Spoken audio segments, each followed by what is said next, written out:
Hello, friends. Happy Wednesday, I think. Welcome to session 3 of our Paraprofessional Academy. I hope that you guys are enjoying yourself so far. This has been one of the most wonderful experiences that I've had being able to create and deliver these materials to y'all. If you are in Barrow County, then your materials are delivered via email after our monthly sessions, and for others, our materials are in our Google Classroom.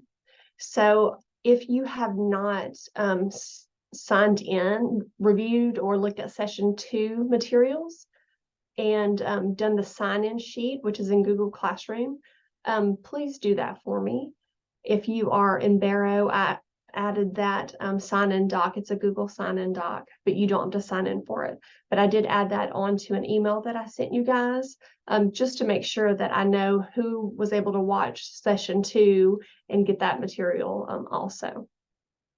So for today, we are diving into behavior and supervision. One of the big topics that we support as paraprofessionals in schools. So I'm going to share my screen with y'all. And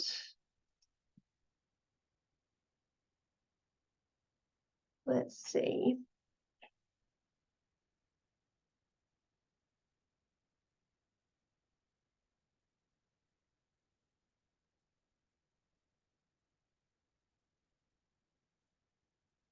All right. Let me make sure that this screen is it's the one that I want. All right. Can y'all give me a thumbs up if you can see our behavior and supervision presentation? Perfect. I'm seeing our thumbs up. Wonderful.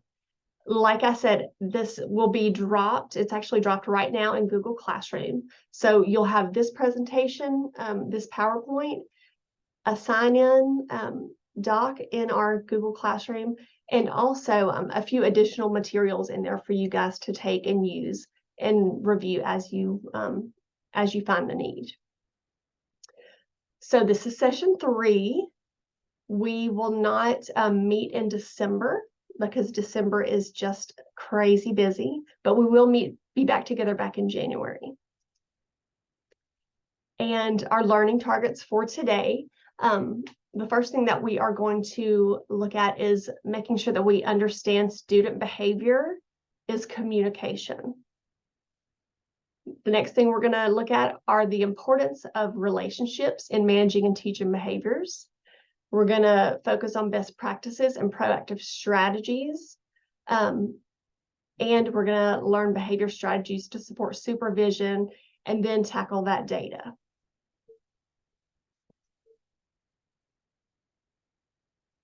Okay, so I'm moving a few things around on my screen. So behavior. What is behavior? Behavior is an action. It is something that we can see, something that we can hear. It's observable. It can include words, facial expressions, tone, posture, body movements. We know that a lot of times nonverbal communication can be just as strong as verbal communication. If you've ever had your child roll his or her eyes at you, or you walked into a room and you've seen someone crossing their arms and looking very cross, you know what they're communicating to you. So nonverbal communication can be very strong also. Know that most of our behavior is learned. Not all, but most behavior is learned. But overall, all behavior is communication. And as educators and as paraprofessionals, our job is to figure out what that behavior means. So what are they trying to communicate with us? There are 4 functions of behavior. So no matter what that behavior is, there are 4 functions that behavior gives to us. and I like to say it's EATS. That's my acronym. The behavior is either telling us that they want escape, that the student may want attention, that the student may want something that is tangible that they can hold on to, or they may need something that meets their sensory needs. But understanding the function of behavior, that's what helps us to meet our students' needs. So our functions of behavior are EATS. So E stands for escape or avoidance. So whenever escape is the function of that behavior, we want to escape or avoid a person, a task, an environment. And whenever the function is escape, sometimes we'll see a person engaging in behaviors to end or avoid something that they don't like. So sometimes we see this a lot in writing. When writing is more difficult for students, you'll see some behaviors erupt in writing because they are attempting to avoid that task. So tantrum because work is presented. This is an example of what an escaping behavior would look like. Taking a different route home to avoid traffic. That's an example of behaviors that we may take part in because we want to escape or avoid the time that we would waste or have to take waiting in traffic.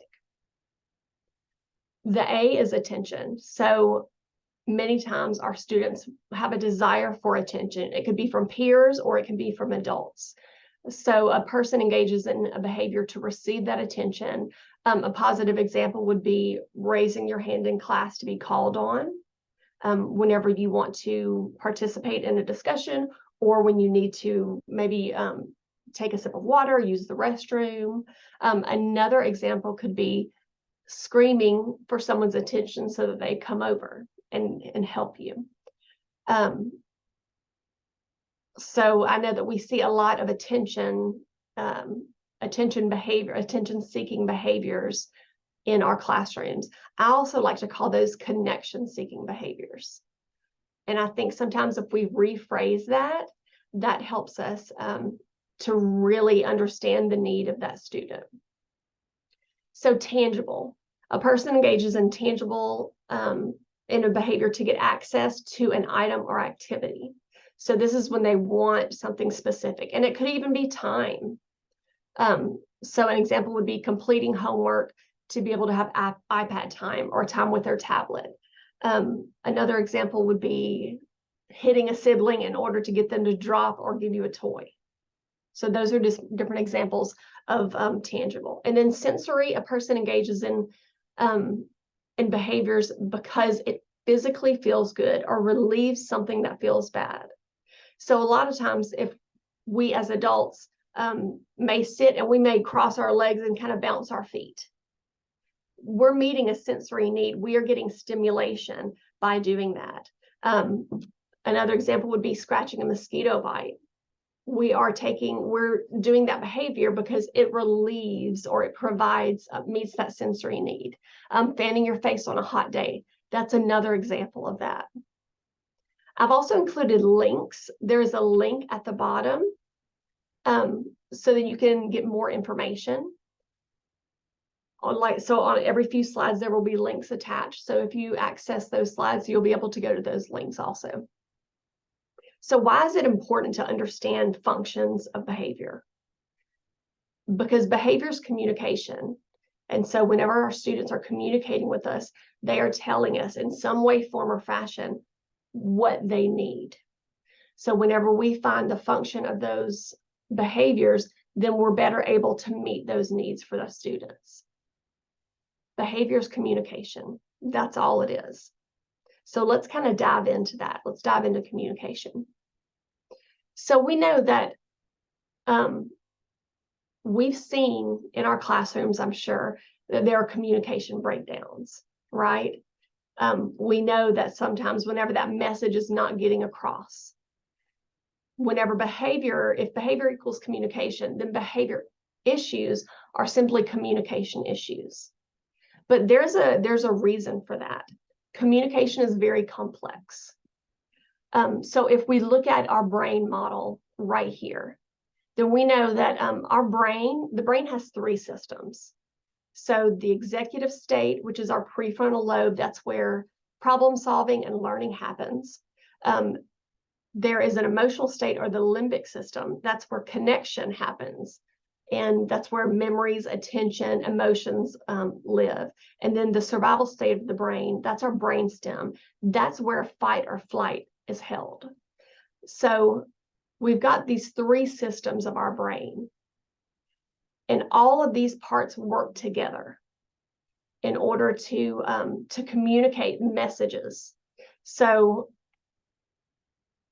whenever we are speaking or communicating in any way, not only does the brain have to take that message, get it from you, but that message also has to go to the receiver.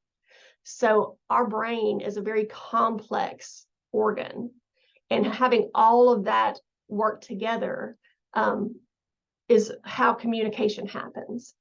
And sometimes whenever our students struggle with attention issues, learning issues, emotional regulation, then messages are not going to be received as intended, because the brain is not functioning in concert as it should.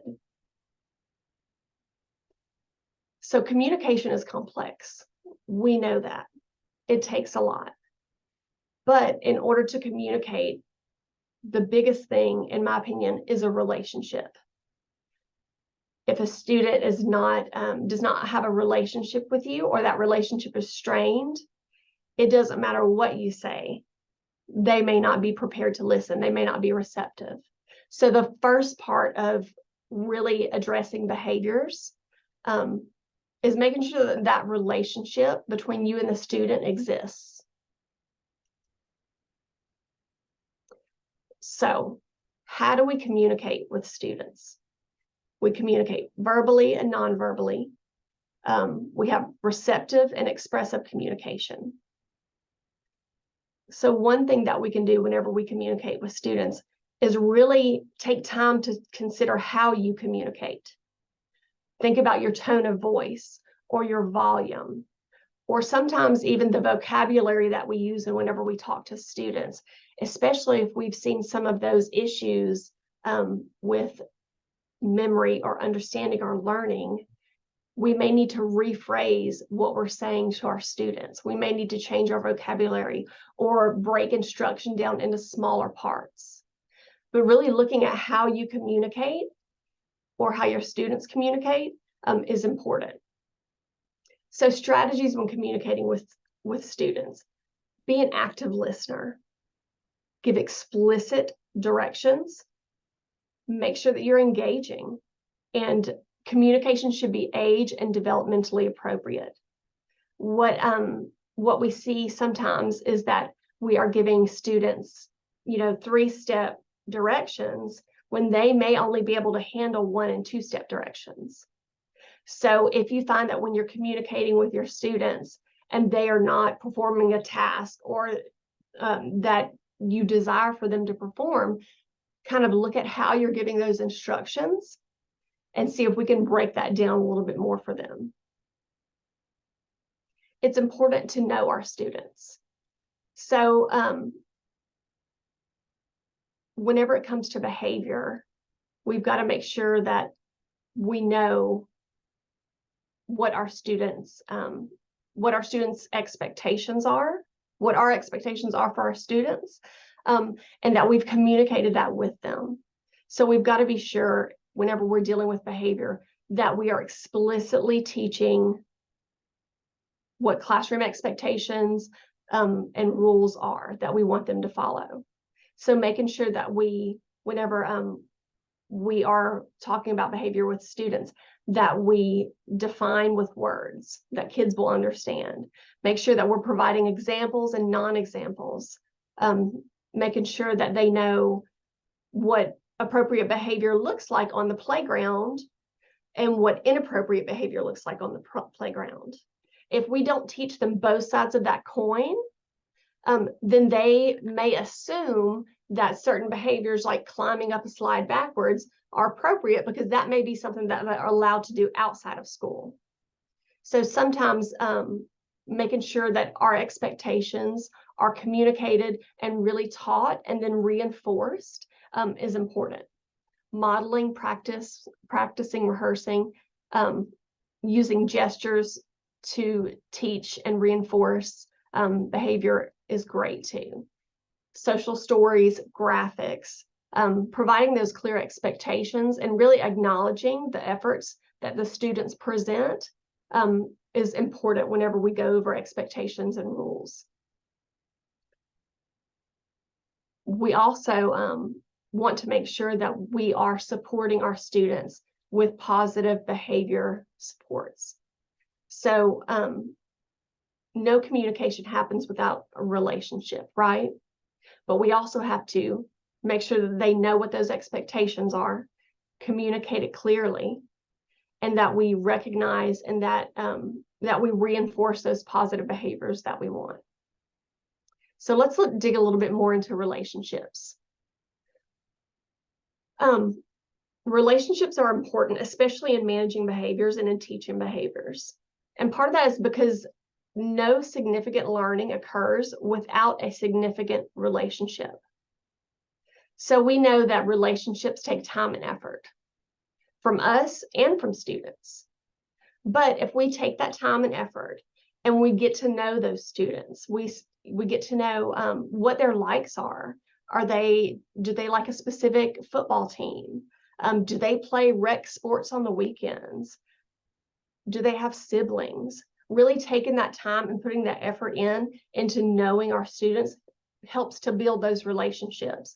And then in turn, if those relationships are being built, they feel a sense of belonging, not just with you as a paraprofessional, but also belonging in the classroom. And we're building that school community and that classroom community by making sure that we are really focusing on those relationships with students.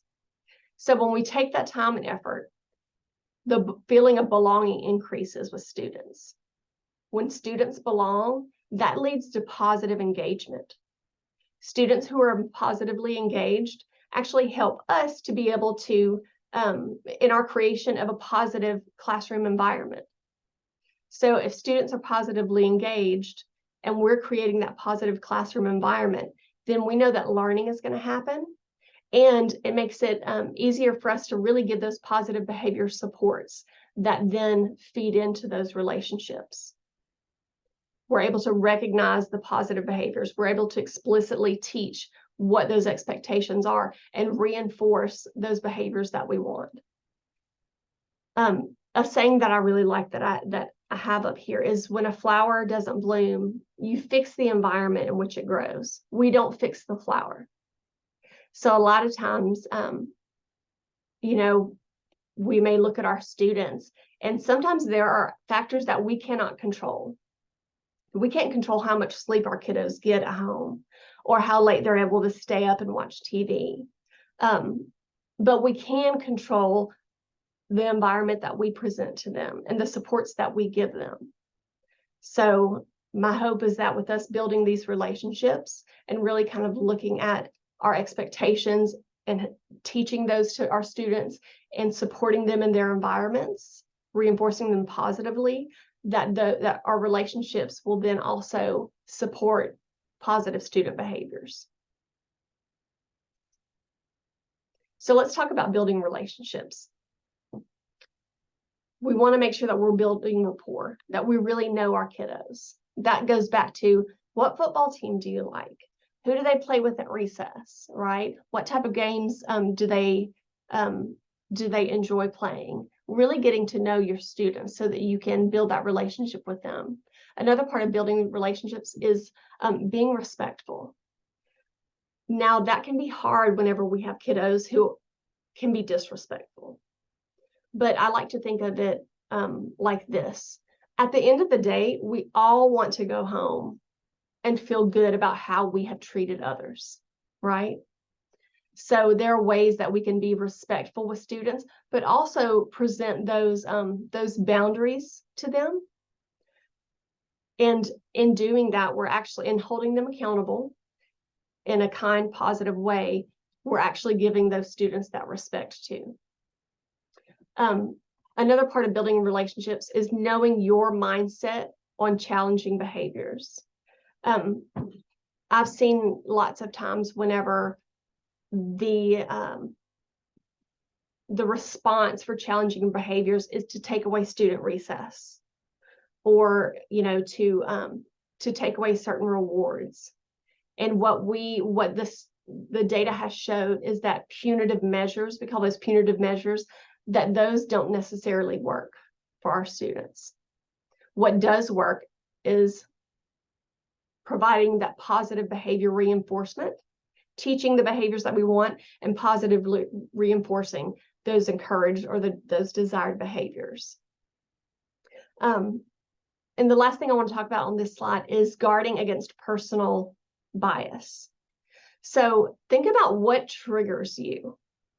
I had a cafeteria manager that worked at the very first school, one of the first schools that I worked at.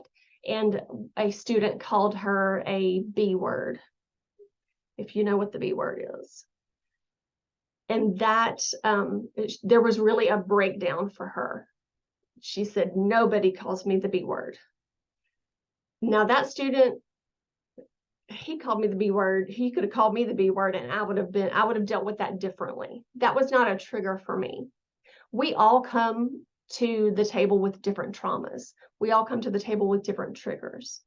So being aware of what our triggers are and kind of what our personal biases are can help us to be the supportive paraeducators and teachers that we want to be for our students.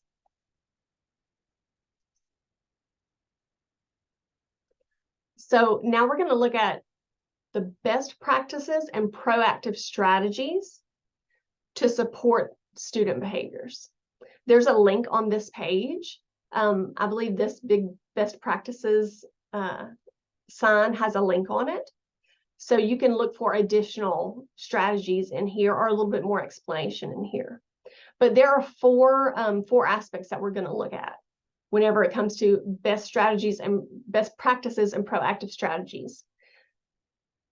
Don't escalate behaviors, anticipating and meeting student needs, providing choices as much as possible, and behavior versus skill, recognizing which, and teaching and reinforcing. But the bottom line is that consistency is key here. So we teach these behaviors, we reinforce what we want, the behaviors that we desire. But if we do it one day and we don't do it the next day, then we're not going to create that firm foundation of what we want for those students. So consistency is important in this too. So let's look at these best practices and proactive strategies. Sometimes what we do, the actions that we take, our behaviors can escalate a situation. Maybe not us, and maybe you've seen it in other examples. If recess is really important to a student, and a teacher gives a threat of, I'm going to take recess away if you don't do X, Y, or Z, or Rachel must not want recess today, and that is something that's important to that student. Those words, that action from us, could actually escalate that behavior, as opposed to calming that behavior down, de-escalating, and getting that student to comply. So here are some things to avoid: nagging or confronting kids, arguing, using sarcasm, which can be big in middle and high schools, and threats. An example is, I'm going to call mom, or I'm going to call dad. Sometimes it's appropriate, absolutely, but using things as threats against students in order to get them to comply is a punitive measure, and punitive measures don't always work. Something else to avoid is taking things personally. That can be really hard. That can be really hard for us because we really care about these kiddos. And we spend that time and we spend the efforts to try to build these relationships and teach and reinforce. And sometimes a kid may come in and outside factors at home may have turned into him or her into somebody that they don't necessarily want to be. And they've come in and they were just a booger to us that day. But instead of saying, I've done, I've supported you, I've done all this, and taken it personally, sometimes we need to step back and understand that there are factors that we're not able to control, and know that by being there with our students and taking these proactive measures, putting these strategies and best practices into play, we're doing all that we can to support them. So here's something that you can do to help de-escalate. Online, and there are examples, I've got it linked here where it says script. There are scripts you can create, you can find or use scripts that help guide you whenever you're dealing with student behaviors. If you've ever been mindset trained, they teach about strategies to communication is the first key. And some of those strategies is to just talk about what you're seeing. I see that you are under the table, and I see that you've kicked your shoes off. From what I see, I can see that you're upset. So creating a script and then going off of that may be something that would be beneficial. Also, sometimes just asking the kid what they need. I feel like many times we forget to just look and see, is there something that you need? If I had a magic wand, this is something that I've done in the past. If I had a magic wand that could make things okay right now, what would that look like for you? What would that magic wand do? So being able to ask a student what they need may be another strategy that you could employ in order to de-escalate a situation. Anticipating needs and meeting student needs. So looking at whatever task is given to a student or whatever situation they're in. We can, if a student is, we can look at the environment or the classroom that they're in, right? So if we know that a student has a really hard time keeping his or her hands to herself, maybe they're busybodies, they're all over the room, they struggle to sit still. And we know that the next activity is going to be carpet time, where all the kids are coming to the carpet and the teacher's going to do a read aloud. Then we can set that environment up to help meet those needs before any behavioral issues happen. So if I had a student like that, then I may make sure that there's a designated carpet spot. I may take some painter's tape and draw a square around, on the rug, wherever that student may be. We can also do things like connecting a student's strength to a behavior. So if a kid is constantly moving around, if that's just student behavior that we're seeing, and we know that that kid is a kinesthetic learner, that's one of his or her strengths, then the need may be to move during instruction. So something that we can do is, allow the student to sit in a rocking chair during a read aloud time. So anticipating, look at what tasks or situations are coming up and being able to anticipate needs and having that there already. Or even, when you're in a situation and you're looking and you're saying, okay, here's a student that tends to struggle at carpet time or wherever to bring their supplies, having something on their desk that may remind them, before reading, do I have my reading book bag? Do I have my, sticky notes, and do I have my pencil? These are things that we can do to anticipate those needs and to meet them, and maybe even stop that behavior before it starts.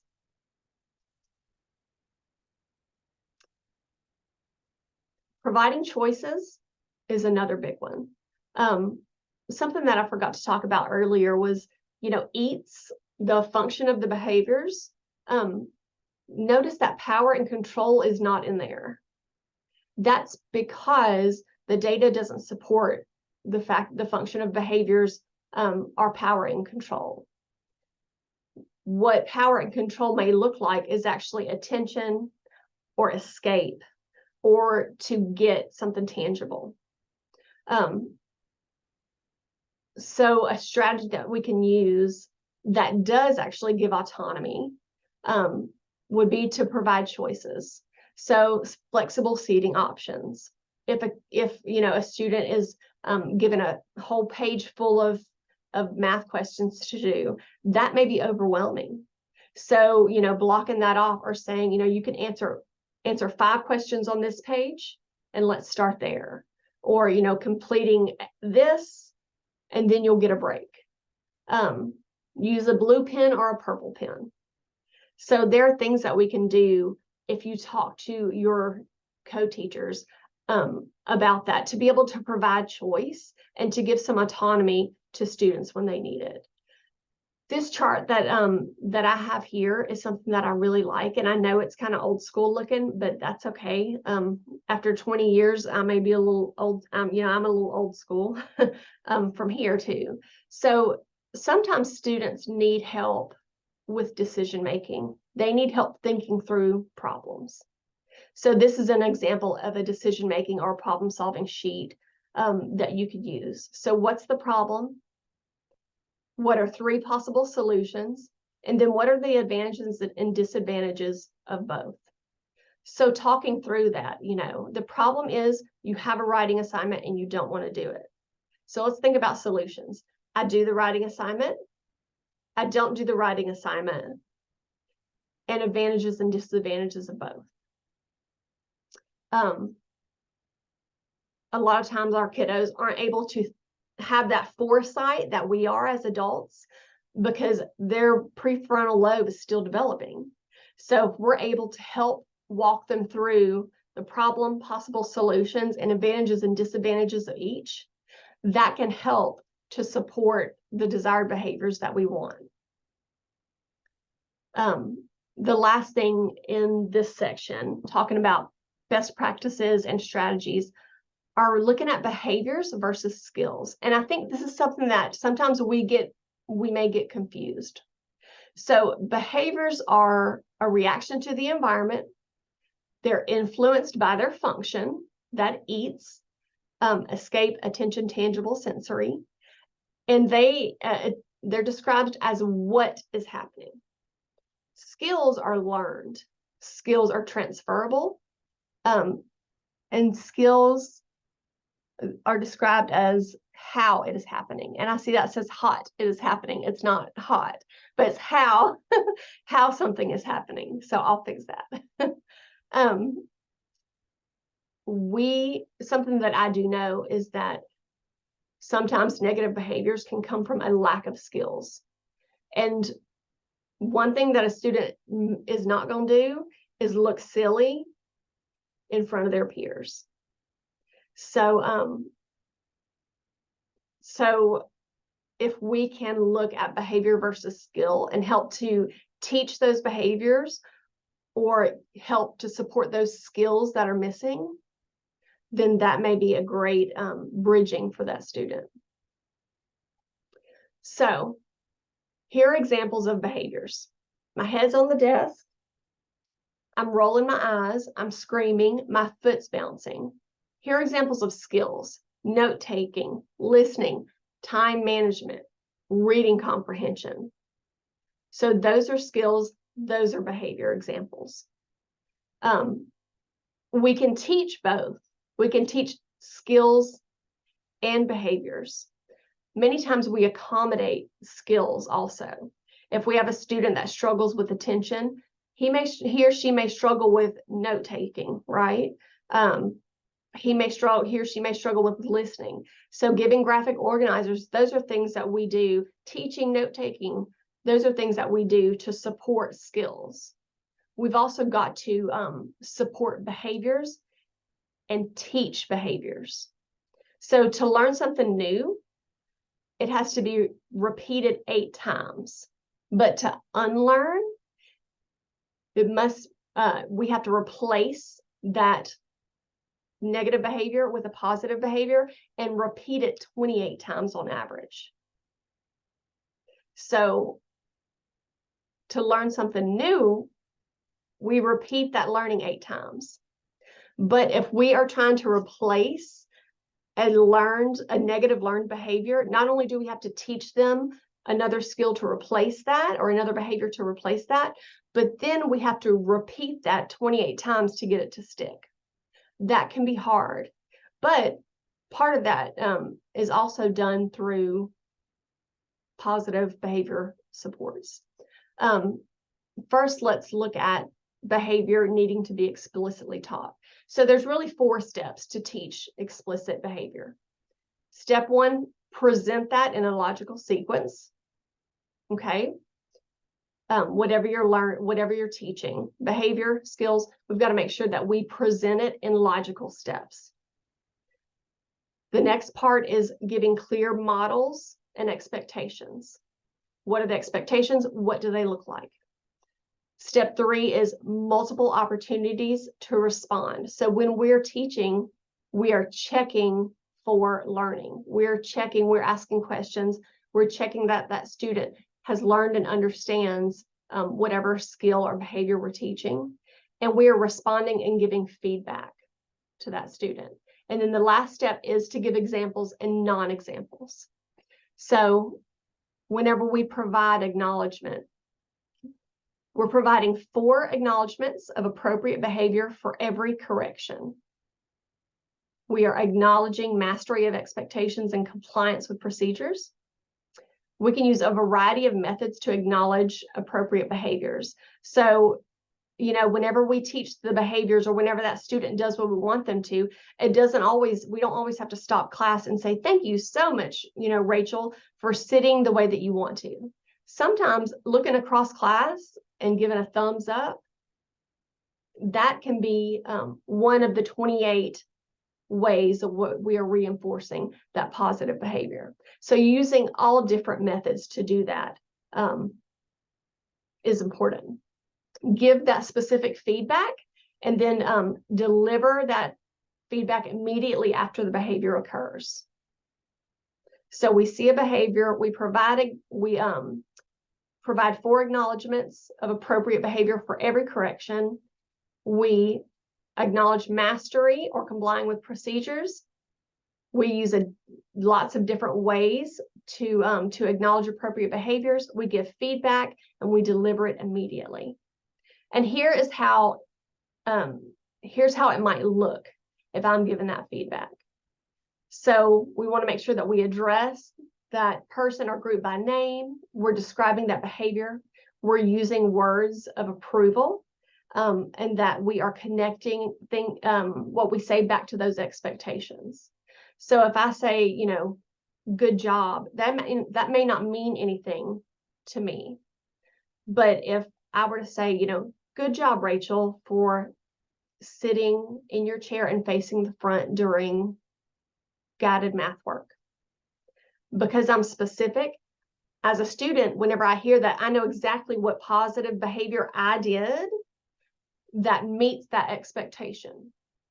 So Kyle and Sierra, that's the name, place the blocks neatly on the shelf. That's the behavior. Thank you. That's those words of approval. Thank you for keeping our classroom safe. And that's tying it back to that behavior expectation. So if my classroom expectation was to be respectful, then in the next example, my approval words may be, I like the way that Mr. Hill's class was being respectful by, and I'm going to describe that behavior, walking quietly in the gym on a 0 voice level. So when we give that feedback, we want to make sure that it ticks all 4 of those boxes. So not only can we teach behaviors and give that positive reinforcement, but we can also use the function, EATS, of the behavior, use function-based intervention strategies to support students also. So function-based intervention strategies, we know that behavior is communicating 4 things, right? Escape, attention, I want something tangible, or I have a sensory need I need to have met. So function-based intervention strategies are things that we can provide those interventions based on the function of that behavior. So here's some examples. Escape and attention are on our first slide. So an intervention strategy would be to adjust the difficulty of a task. If I have a student who's trying to escape or avoid a writing task, then I may adjust the difficulty of that. So instead of saying, you've got to fill these 3 pages worth of writing, I may sit with that student and block off and set a goal of completing, writing 3 complete sentences. Or instead of completing 10 problems, I may have the student complete 5 problems. Now, let me say this, these are things that you'll want to talk with your co-teachers about to make sure that you guys are on the same page with this. But another intervention strategy for escape would be non-contingent escape. So providing breaks, an example would be providing breaks from work on a time-based schedule, irrespective of the problem behavior. So the child is going to get a break if it's something that you guys agree on, and this is just a strategy. Maybe the child needs a 5-minute break for every 30 minutes of learning. So, or maybe that child gets a break whenever we move from one subject to another. And that break may look like going down the hall and getting a sip of water. So providing those breaks, irrespective of behaviors, is another strategy. Using behavior momentum. So giving something easy to do and then something more difficult. Those are strategies to support behaviors where the function is escape. So let's look at attention. There are strategies that we can give for attention. And attention is a big one because we see a lot of our students want that connection. They may not have that connection elsewhere. And so they come to us and they want that connection. And they're going to get that connection either in positive ways or negative ways. So a strategy would be, could be to increase proximity to the student. So change that seating arrangement. Put that student closer to where you are or closer to the instruction so that that student is getting that attention that they need just by being closer. Another example is to schedule that attention. So a lot of times we see these check-in, check-out programs where at the very beginning of the day, we'll have a scheduled 5 minutes where they're checking in with a preferred adult, talking about those behavior goals. And then at the end of the day, they're checking out with that adult also. So scheduling that time can help to meet that need. So our last 2 are tangible and sensory. So tangible, typically a student wants something, right? So increasing accessibility, put highly preferred items within the student's reach, or make preferred activities more frequently accessible. Schedule a transitional activity. So scheduling a moderately preferred activity between highly preferred activities. So this is something that if a kid wants an activity or wants, a certain item, being able to put it within reach or within view, or being able to do something that the kid really likes and then do something that the kid's not so hot about, but knowing that we're going to do something again that you really like is a strategy that we can use to help that student maintain the behaviors that we want. And then sensory, providing an alternative sensory reinforcer. So offering stimuli that matches the type of reinforcement that is maintaining the problem behavior. So if I have a student who wants to, who wants sensory, like things to touch on. If I have a kid that's always touching other people or, can't keep his hands to himself, then I may put a piece of sandpaper taped to his desk, something that kid can actually get that sensory need met, but also do it in a way that is not distracting, or do it in a way that he's able to participate in class or not show those negative behaviors. And another intervention for sensory is to enrich that environment, fill that environment with interesting and stimulating objects and activities to meet those sensory needs. So how do we figure out the function of the behavior, right? So if you have a kid and they're, we know it's one of 4 EATS, but how do we know which one the kid wants? If the kid's just yelling out, is the kid yelling because yelling feels good to him, hearing himself feels good to him? Is he yelling because he wants our attention? Is he yelling because he wants to escape something? How do we figure that out?